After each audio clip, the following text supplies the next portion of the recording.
Hey folks, Tim with Old School Tips and Techniques. We are at Baltimore Bowman weekend, a rainy, nasty stretch of weather here in eastern Pennsylvania. So Amy and I, my daughter on the camera, are going to head down today. We looked at the radar and it seems like there's going to be maybe a 2-hour gap in the moisture coming from the sky. So we're going to go down, meet with some old friends, and see what's going on. Alan Schaefer from 10 Ring Bowstrings is down there, good friend of mine, came up from Virginia. We're going to sit down with him, maybe discuss a little bit about strings. You know, what's the hottest one out there and whether there's a real difference between all the ones with the fancy names. So, give me a few minutes and we'll get back down to where we're supposed to be and go from there. Thanks for checking in. We'll be back.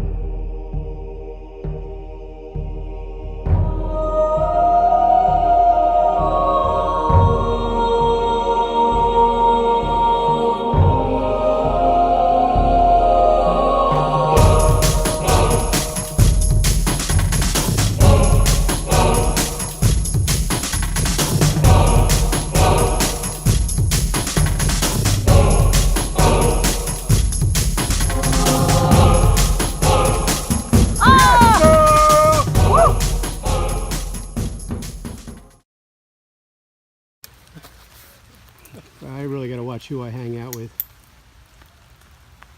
I can't do that.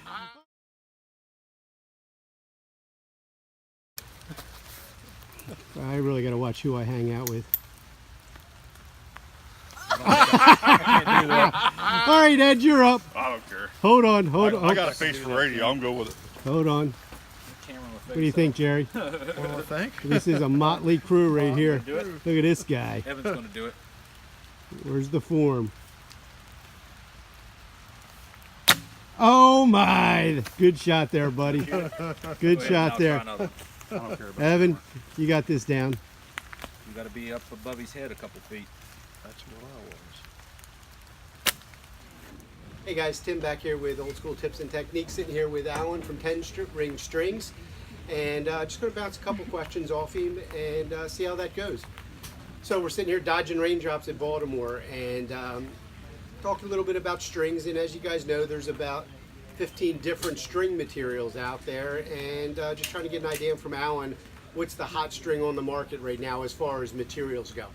Yeah, well, past few months I've been moved over to Brownell's new Rampage material. It's the highest grade Dyneema on the market. It's a really thin strand, so I get a lot of strand, real high strand count, which makes a real stable, strong, accurate string. So are you kind of getting away from the 6 strands? I've moved, yeah. I've seen a lot of benefits going to a higher strand count with a thinner material. You still got a high performance string with much more stable string, I think. So you're saying if these guys are going 6 strands, 8 strings, there becomes a stability issue. That's to my eyes, I think there is totally accuracy and stability. Okay. So you're going with I think the one that you just put on my bow earlier today, 21 strands? 22 strands. 22 strands. Rampage. You're still keeping, it's thin enough that you're thin. putting some Dacron in the tips? Pad the loops with some Dacron, a few strands of Dacron. It's still a thin, high performance string, but it's really super stable. No stretch, no creep to it after you build it up, and it's just great. Nice and quiet. So here's a big question. You have Dyna 97, which I've shot for Sure. years, Yeah. and versus the new stuff. And you're saying, what's the main difference? I know some of the strands are thicker, some is thinner. Sure. Durability issues? You know, Dyna 97 is still a great material. It's a little lower grade Dyneema than the new stuff. It's still good. It's still quiet. But the new stuff, you'll see it's thinner. You can get a lot more strands in there for the same size string. You get a little more performance, a little less creep, a little less fuzziness out of the newer stuff. So just all around a nice. They just advanced materials a lot in the past few years. Okay. Now, are you still, if people are looking for B50 strings for self, are you still doing a lot of those? Yeah. So give me an idea. What type of string materials are you using? When somebody calls you and say, hey, I'm looking for a string, what options do you have? I've got B50, of course, for their self bows or the vintage bows. The main thing I carry now is the Brownell Rampage, which is their newest stuff. It's SK99, the highest grade material on the market. I carry a little bit of D97 for people like you that still like D97, which is still great. And then I carry a little BCYX. I get a few people asking for that. And I keep some Rhino, which is another nice brown nail material. So a little bit of everything, just for, I get some special requests from time to time. Good deal. You said you might get into doing a little endless loops if people are looking for that? Whenever I slow down, yeah. Whenever he slows down. Yeah. Good luck with that. Yeah. Good luck I've got the materials, I just have to have time to do it. So. Okay. Well, what he does, folks, you know, I showed you his business card in the prior video. He gives you all the different specifications on your string, which is really nice to do. You do yarn wraps on the end of the strings. Yep. Whatever size serving. When I say that, some people like longer serving, some like shorter. String loop size to specifications. Anything you need, yeah. Yeah, I mean, and that's kind of taking it the next extra step. When you do go from a longer serving to a shorter serving, what are you seeing? Well, I mean, you can definitely, if you're particular like you and I are, you can fine tune your spine of your arrow, how your arrow reducts off the bow to a little bit of serving difference, a little bit of silencer difference, the size of your silencer, the length of your serving, that all affects how your bow tunes. Okay. So you're using rubber silencers or yarn. What are you getting selling mostly? Probably 50-50. Okay. And the guys ask me which is the most quiet. I think it depends on the bow. I go back and forth. I usually end up with whiskers on a recurve, but they both work great. And like I said, the yarn wraps on the ends really help cut down the string slap on a recurve. Okay. So yeah, it all works good. So somebody like you and I, as an example, we shoot our bows 5 days a week, half an hour at a time. How long should we leave a bow on a string before we swap it out? No more than 2 years, Okay. maybe even less than that, but it's hard to wear this new stuff out, but I wouldn't want to run one more than 2 years. Keep it waxed good, they last pretty good. How often should you be waxing your string? If it's hot, once less than, maybe once a week, maybe a little quicker. Okay. If you start seeing it fuzz up, look dry, just put some wax on it and burnish it in. Okay, all right. Now, the way I wax it is I take some wax on it, and this is basic, but a lot of people don't know this. I'll rub the string with wax real good and then take a real small piece of leather, and just kind of wrap it around it and burnish it real fast, and it helps it melt right in. So you have a string like I had earlier, and it has, I think it was a 14 strand Dyna 97, one broken strand. Any issues with that? I'd get rid of it. Yeah, they're cheap. There's no sense in risking your bow. Okay. If you break a string at full draw, that's pretty nasty for the cost of a string. Just get you a new string. Gotcha. Good Yeah. deal. Good deal. Yeah. All right, folks. Well, there's a little sit down with Alan from 10 Ring Strings. Nice. I put his card up there. You can easily access him on the internet, and reach out to him, give him a call, tell him Tim sent you. Maybe I'll get a discount someday. Exactly. We'll kind of go from there. So, thanks, buddy. I'll catch up with you. Absolutely. Hey guys, Tim with Old School Tipton Techniques. Today what I'd like to do is just give you a real short, quick video on how to tie on string knocks. I'm not a big fan of the metal clip-on ones because every now and then they get a little rough edge on them, and you can hit the brass ones with a file lightly and get them pretty soft, but I like to use the tie-on ones. So here we go. This is a B50 serving material. Very inexpensive. I've had this ream here for probably, 3-4 years. It lasts forever. So you want to pick one of these up.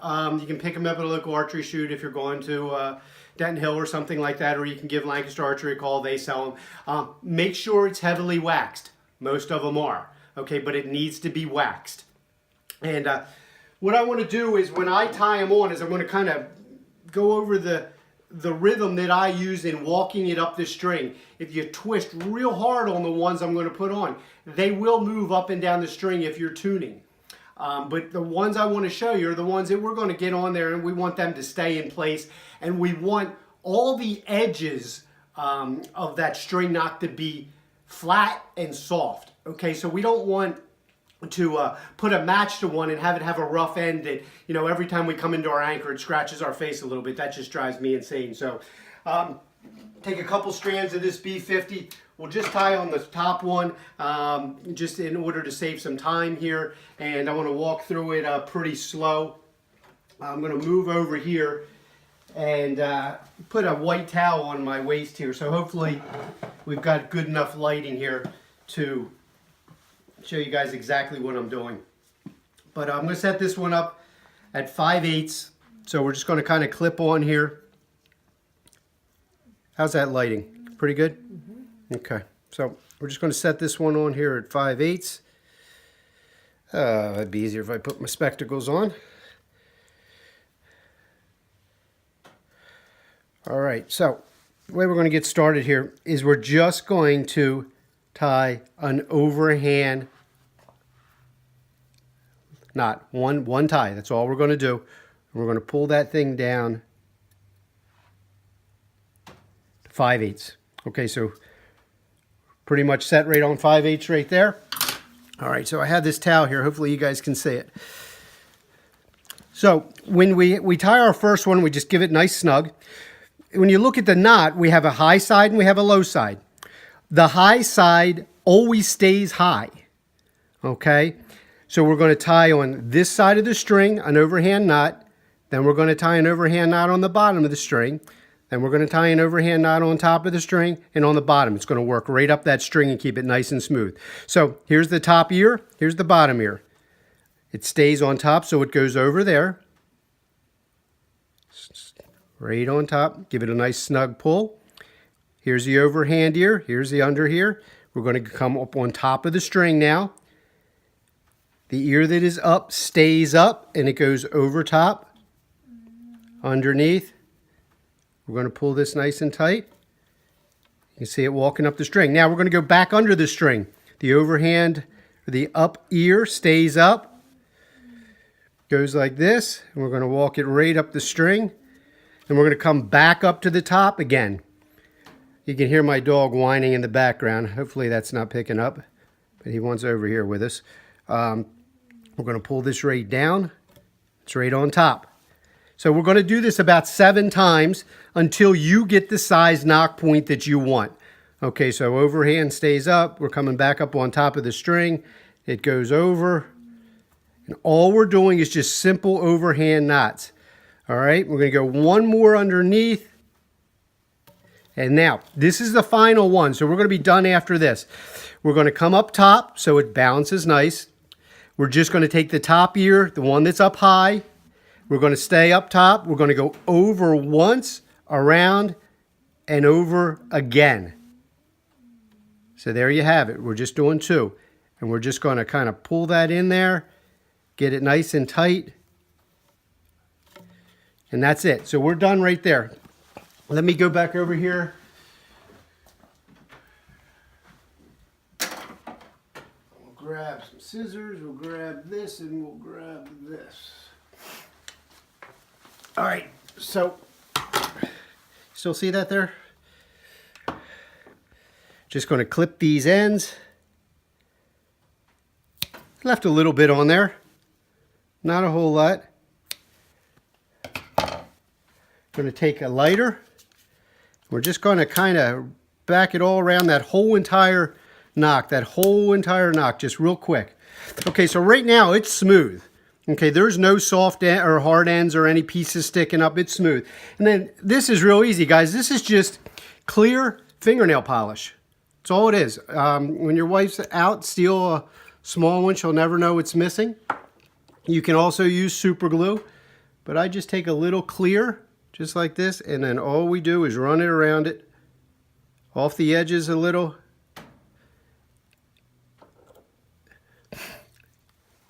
And we're done. So that's it. Let that dry a few minutes.